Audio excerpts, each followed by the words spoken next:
En route vers votre programme avec Intercom, les bus du Grand Sénonais. Nous sommes à Vézelay, village de Bourgogne, inscrit au patrimoine mondial de l'UNESCO, à la rencontre de Julien Cohen pour nous parler de son livre La vie est un jeu. Bonjour Monsieur Cohen, accepteriez-vous de nous parler de votre livre?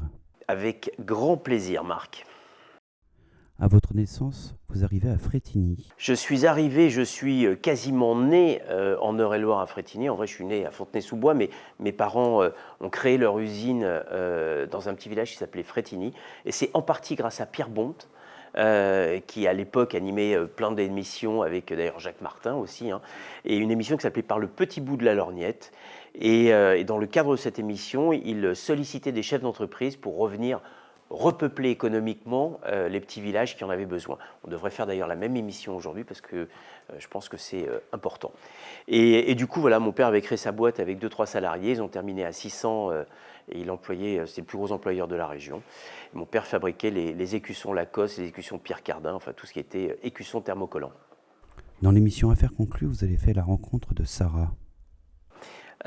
Sarah était une vendeuse qui vient nous vendre une petite lampe galet, je crois.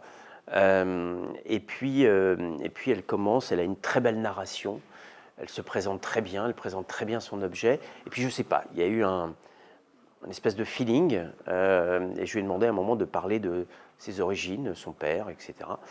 Et puis je me suis rendu compte qu'on avait un peu la même histoire.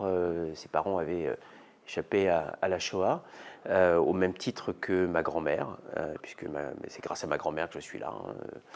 On est aussi des rescapés de la Shoah indirectement grâce à elle. Et puis voilà, donc c'est une romancière, elle écrit des pièces de théâtre. Et puis à un moment, je me suis dit, bon, ok, acheter la lampe, c'est bien, mais cette femme mérite mieux. Donc je lui ai acheté la lampe, je lui ai offert sa lampe et pour qu'elle continue à écrire à la lumière de cette belle lumière. En 1942, votre grand-mère Mamika a sauvé votre famille. Oui, je rebondis, ma grand-mère, c'est grâce à elle qu'on est là, parce que elle parlait 7 langues, ma grand-mère. Elle était rouquine, aux yeux gris clair, presque blancs, on aurait dit une albinos. Et quand la Gestapo, chaudement recommandée par la concierge du 141 rue du Temple, est venue frapper à la porte de ma grand-mère. Il était 2 heures du matin et elle s'est dressée comme un i et elle a ouvert la porte. Il y avait des mecs avec des bottes noires et puis de jolis insignes, accompagnés par la police française d'ailleurs, qui lui ont dit voilà, on vient vous chercher, on va vous emmener quelque part. Ma grand-mère leur a répondu gentiment en allemand, avec un allemand vraiment courant. Et ça les a mis en confiance et elle leur a dit voilà, revenez d'ici un quart d'heure, 20 minutes, le temps que j'habille les petites, qu'on soit prête à vous suivre, tout ça très gentiment. Elle savait exactement ce à quoi s'en tenir et elle savait que voilà, si elle ne réagissait pas, elle était morte. Du coup, en l'espace de 3 minutes, il n'y avait plus personne dans l'appart et quand ils sont revenus un quart d'heure ou 20 minutes après, ils ont trouvé l'appartement vide. Voilà, et ma grand-mère est revenue 3-4 jours après dans cet appartement parce qu'elle avait planqué son argent et qu'il ne l'avait pas trouvé surtout. Et du coup, il lui fallait de l'argent pour vivre pendant quelques années cachées, quoi. Petit, votre grand-mère vous a offert des pièces en argent à vous et à vos frères. Qu'en avez-vous fait? C'est là où naît, entre guillemets, les caractères ou les passions des uns et des autres. Parce qu'on est tous égaux, on est sortis, entre guillemets, du même ventre, mes frères et moi. Et pourtant, quand ma grand-mère nous offre les pièces, il y en a 2 qui ne sont pas franchement attirés. Du coup, je leur rachète à coup d'échange avec des trucs plus ou moins à 2 balles, quoi. Et je me retrouve avec toute la collection de pièces en argent. Et moi, j'étais très attiré par ça, quoi. Vous en avez fait quoi après? Je les ai toujours. Je les ai toujours. Vous avez une passion, le jardinage. Ouais, j'adore le jardinage. D'ailleurs, récemment, j'ai fait c'est assez amusant parce que les gens réagissent bizarrement. Je fais un Facebook, un live dans ma serre. en disant voilà, c'est mes premiers plants de laitue, mes premiers, parce que nous on plante tout, de la graine jusqu'au plant, entre guillemets, la graine dans la serre, le plant ensuite qui va dans le potager. Et puis je faisais ça en chemise et avec des gants en plastique que j'avais pris dans ma voiture.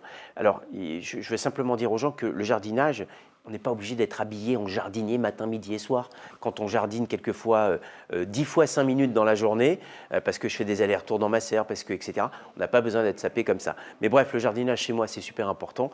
D'ailleurs, la plupart du temps, quand on a acheté des maisons, on a commencé par le jardin.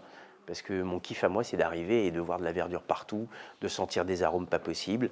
Donc voilà, j'aime jardiner et c'est un peu une de mes passions.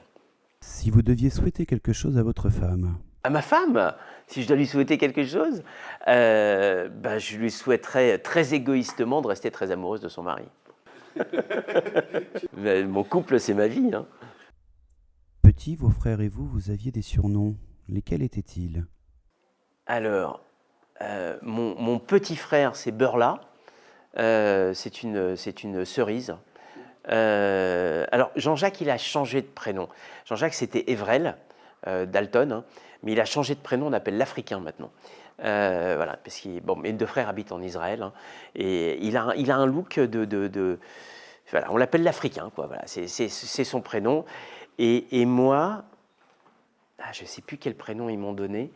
J'avoue que je crois que c'est Creux de Madeleine, parce que le matin, ouais, c'est ça, c'est Creux de Madeleine, parce que je ne sais pas pourquoi Creux, mais Madeleine, je sais, parce que tous les matins, on avait une chambre, on était 3. Alors, on avait la chance d'avoir des parents qui ont réussi dans la vie, donc on habitait sur le Champ de Mars, et on avait 3 chambres. Mais non, on dormait tous les 3 dans la même chambre. On déconnait chacun dans notre chambre si on voulait, mais on dormait tous les 3 dans la même chambre. Et le matin, j'étais au chocolat au lait dans mon lit avec les madeleines, et ça faisait... Ce genre de madeleine-là? Par exemple, ça c'est le NAC plus ultra pour moi. Vous voyez, pour mon anniversaire, mes enfants m'offrent 2 choses. Ils m'offrent des madeleines et des calissons. Voilà. Donc ça, c'est mon plus beau cadeau. Je préfère ça qu'une montre. D'ailleurs, vous voyez, je ne porte pas de montre. Si vous aviez un projet futur, lequel serait-il? Si j'avais un projet futur... J'ai l'âge de mes os et de mes muscles. Hein. Alors même si je fais 200 pompes par jour, je ne suis pas non plus Schwarzenegger. Parce que vous m'auriez dit ça, si je pouvais me transposer 30 ans en arrière, j'épouserais une carrière militaire. Ouais.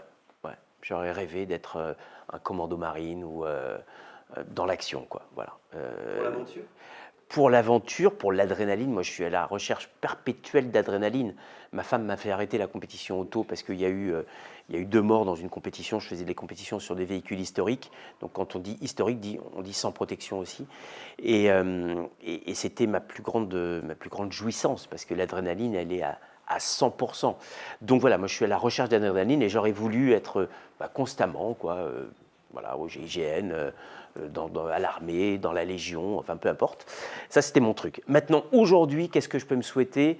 Je peux me souhaiter, au-delà du fait d'avoir ma femme à mes côtés le plus longtemps possible, peut-être, et si ce n'est pas un projet d'entrepreneur, peut-être un projet pour faire du bien aux autres. Voilà.